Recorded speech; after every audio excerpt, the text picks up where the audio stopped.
Hindu নিধনের Paschimbanga model. মমতার মুসলিম তোষণের ফলেই বারবার আঘাত পাচ্ছে সংখ্যাগুরু সমাজ।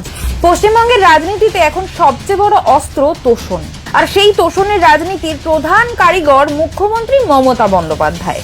তার সরকার যতটা আগ্রহ নিয়ে সংখ্যালঘু সম্প্রদায়ের অনুভূতি রক্ষায় তৎপর, ঠিক ততটাই উদাসীন যখন হিন্দুদের মন্দিরে হামলা করা হয়, হিন্দুদের রথযাত্রায় পাথর ছোঁড়া হয়, হিন্দুদের পবিত্র তুলসী গাছ কাটার চেষ্টা চলে।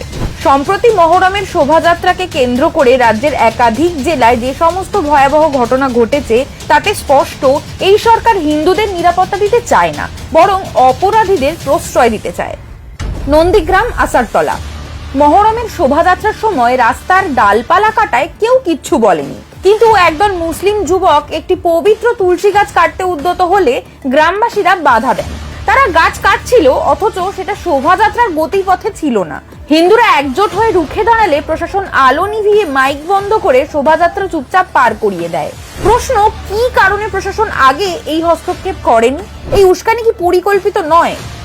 হাওড়া 40 বছরের পুরনো রথযাত্রায় ইসলামপন্থীদের আক্রমণ, 14 জন হিন্দু আহত। এই ঘটনা রথযাত্রার উপর আঘাত নয়, এটি হিন্দুদের সাংস্কৃতিক পরিচয়ের ওপর সরাসরি হামলা। বাউরিয়া মহরম শোভাযাত্রা ঘিরে হিন্দুদের ঘরবাড়ি ও মন্দিরে হামলা, পাথর ছোড়া, তবু প্রশাসনের মুখে তালা।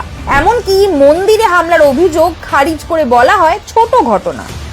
মালদা লক্ষ্মীকান্তপুর হিন্দুদের ঘরবাড়ি ও দোকান ভাঙচুর, পুলিশ আবার বলেছে স্মল ইস্যু।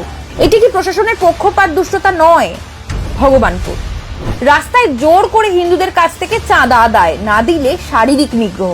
এ রাজ্যে চাঁদা না দিলেই কি এখন হিন্দুদের মার খেতে হচ্ছে? সাঁইথিয়া চাঁদা না দেওয়ায় এক হিন্দু কিশোরকে ইট দিয়ে মাথায় মারধর, রক্তাক্ত করে দেওয়া হয়। এটাই কি শান্তিপূর্ণ মহরম? মুখ্যমন্ত্রী মমতার নীরবতা অর্থাৎ সম্মতি। এই সমস্ত ঘটনায় মমতা বন্দ্যোপাধ্যায়ের সরকার কোথায় ছিল? প্রতিটি জায়গাতেই দেখা গেল পুলিশ ঘটনা ঘটার পরে আসে। ইসলামপন্থীদের রক্ষা করতে ছোট ঘটনা বলে চালিয়ে দেওয়া হয়, আর মুখ্যমন্ত্রী একবারও হিন্দুদের পাশে দাঁড়ান না। মুখ্যমন্ত্রীর মুসলিম তোষণ এখন রাজনৈতিক সীমা পেরিয়ে সরাসরি হিন্দু নিপীড়নে রূপান্তরিত হয়েছে। এই অবস্থা আর চলতে দেওয়া যায় না। তাই 26-এর নির্বাচনে হবে এই তোষণবাজ তৃণমূলের বিসর্জন।